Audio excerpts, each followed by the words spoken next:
global inflation may prove far more persistent than markets currently expect, and a revival in the manufacturing cycle could be a major reason why.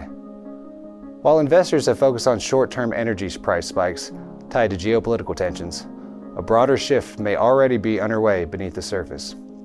Around the world, central banks are facing a very difficult balancing act. Inflation remains elevated, yet shortages of refined oil products could weigh on growth in nations such as the UK, New Zealand, and Australia.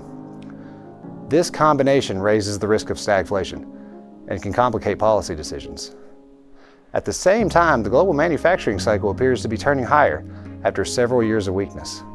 In China, industrial companies are already beginning to raise prices as demand improves and raw material costs climb. Producer prices have already started moving higher again, and we're already starting to see signals that inflationary pressures may be spreading beyond energy markets alone.